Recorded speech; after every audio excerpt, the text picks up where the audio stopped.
खौफ एक ऐसा एहसास जो रूह कपा देता है। लेकिन जरा सोचिए, अगर दुनिया के सबसे ताकतवर देश के राष्ट्रपति की डर के मारे रातों की नींद उड़ जाए तो क्या कहेंगे? जब मौत का साया अमेरिकी राष्ट्रपति डोनाल्ड ट्रंप पर मंडराया तो उनका सारा रुतबा और प्रोटोकॉल एक कैटरिंग ट्रक, यानी वो ट्रक जो खाने का सामान लाता ले जाता है, उसमें छिपकर वो जान बचाने को मजबूर हो गए। ईरान की महज एक खौफनाक धमकी और बदल गया दुनिया के सबसे ताकतवर नेता का हवा में उड़ने वाला प्रेसिडेंशियल रूट। चक्रव्यूह में अब बात दुनिया के सबसे ताकतवर इंसान की वो सीक्रेट और दहशत भरी उड़ान की, जिसने वॉशिंगटन से लेकर लंदन तक हड़कंप मचा दिया। राष्ट्रपति ट्रंप क्या डरे हुए हैं? अमेरिका के राष्ट्रपति जहां जहां जाते हैं, सुरक्षा का अभेद्य किला उनके साथ चलता है। लेकिन जब मौत का साया मंडरा रहा हो तो दुनिया की सबसे बड़ी खुफिया एजेंसियां भी चकमा देने को मजबूर हो जाती हैं। वॉशिंगटन पोस्ट की एक चौंकाने वाली रिपोर्ट ने पूरी दुनिया में इस वक्त तहलका मचा दिया है।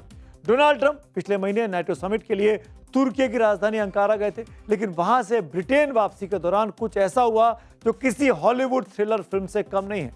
ट्रंप को ईरान से हत्या की धमकी मिली थी और इसके बाद जो हुआ वो अमेरिका के इतिहास का सबसे बड़ा डिकॉय यानी चकमा देने वाला ऑपरेशन बन गया।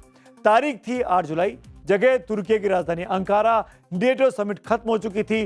डोनाल्ड ट्रंप कतर से मिले अपने नए और चमचमाते बोइंग 747-8 विमान से यहां पर पहुंचे थे, लेकिन वापसी का प्लान पूरी तरीके से अलग था। ट्रंप ने ऐलान किया कि वो पुराने हल्के नीले रंग के एयरफोर्स वन से ब्रिटेन जाएंगे। वो कैमरों के सामने सीढ़ियां चढ़े, मुस्कुराए, हाथ हिलाया और पुराने एयरफोर्स वन के अंदर चले गए। पूरी दुनिया और वहां मौजूद पत्रकारों को लगा कि राष्ट्रपति ट्रंप ब्रिटेन के लिए बस उड़ने वाले हैं। लेकिन असली खेल तो अब शुरू हुआ था। जैसे ही ट्रंप अंदर गए, विमान के पास एक कैटरिंग गाड़ी पहुंची। ये वो गाड़ी थी जिसमें विमान का खाना और सामान जाता है। इसी गाड़ी के अंदर दुनिया के सबसे ताकतवर इंसान को छिपाया गया और चुपचाप एयरपोर्ट के दूसरे कोने पर खड़े एक छोटे मिलिट्री विमान C-32A तक ले जाया गया। किसी को कानो कान खबर नहीं हुई, यहां तक कि व्हाइट हाउस के कई बड़े अफसर्स को भी इस असली प्लान का पता तक नहीं था। जिस विमान ने ट्रंप को ईरान के संभावित खतरे से निकालकर सुरक्षित ब्रिटेन पहुंचाया, वो कोई आम विमान नहीं है। वो अमेरिका का खास सैन्य विमान C-32A है। C-32A विमान असल में बोइंग 757-200 का मिलिट्री वर्जन है।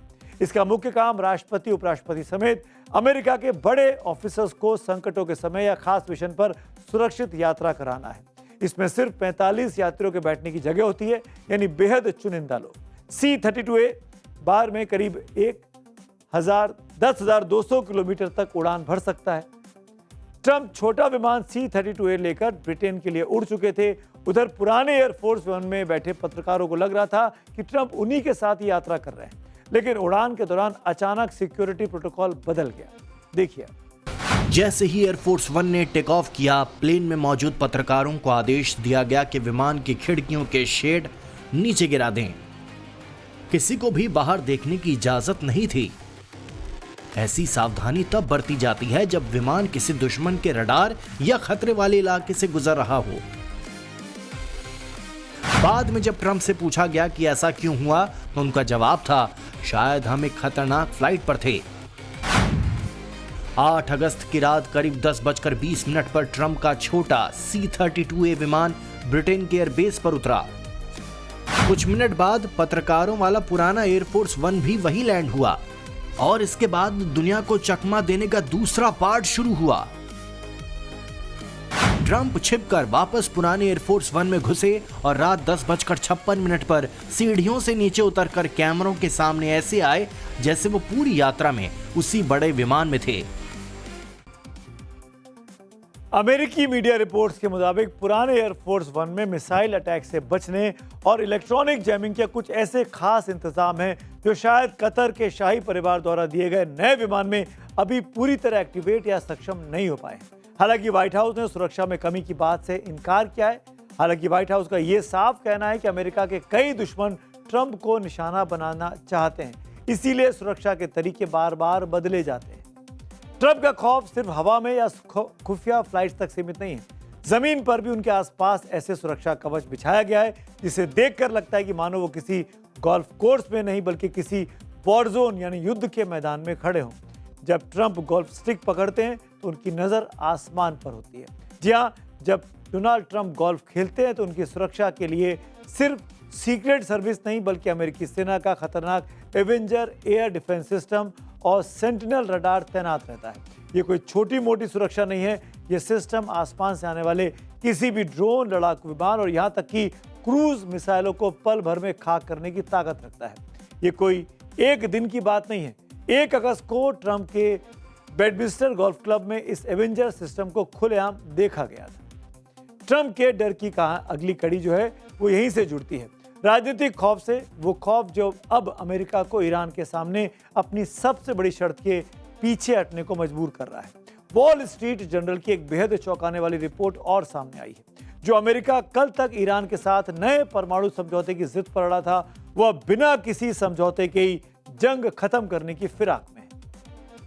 दरअसल ट्रंप के इस बदले हुए रुख के पीछे एक बहुत बड़ा राजनीतिक डर छिपा है और वो है मिड टर्म इलेक्शंस का। चुनाव से पहले इप्सॉस AAPI के एक ताजा सर्वे ने व्हाइट हाउस की नींद इन दिनों उड़ा दी है। इस सर्वे के मुताबिक नवंबर में होने वाले मिड टर्म चुनाव में ट्रंप की रिपब्लिकन पार्टी के हारने की संभावना 65% तक पहुंच गई है। ये चुनाव ट्रंप के 4 साल के कार्यकाल के बीच होने वाला सबसे बड़ा राजनीतिक इम्तिहान है, जिसके लिए 80% उम्मीदवार पहले ही तय हो चुके हैं। अगर रिपब्लिकन पार्टी चुनाव हारती है तो ट्रंप राष्ट्रपति तो बने रहेंगे, लेकिन अमेरिकी संसद में राष्ट्रपति अपना बहुमत खो देंगे। बहुमत खोने का सीधा मतलब है ट्रंप के टैरिफ, वीजा और दूसरे बड़े नीतिगत फैसलों पर विपक्षी डेमोक्रेटिक पार्टी सीधे तौर पर रोक लगाने में कामयाब हो सकती है। यानी अमेरिकी राष्ट्रपति के कार्यकाल के बाकी के बचे 2 साल ट्रंप के लिए किसी बुरे सपने से कम नहीं होने वाले।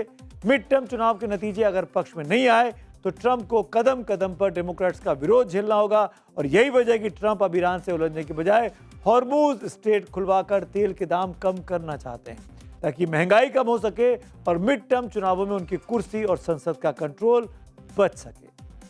कार्यक्रम के आखिर में आ गया और अब फेवरेट सेगमेंट पब्लिक व्यू की बात करते हैं। मोदी सरकार के ऊपर ऋषभ मिश्रा का पोस्ट है, आंदोलन चाहे कैसा भी हो, लाठीचार्ज करने से बात नहीं बनेगी।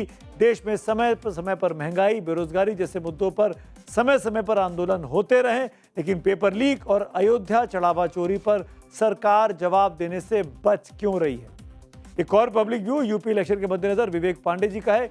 यूपी चुनाव में भी अन्य मुद्दों के साथ जेन जी से जुड़े शिक्षा और रोजगार जैसे मुद्दे प्रमुख होंगे। तो आज मेरे साथ इतना ही, कल मुलाकात होगी। फीडबैक भेजते रहिए। धन्यवाद। Thanks for watching.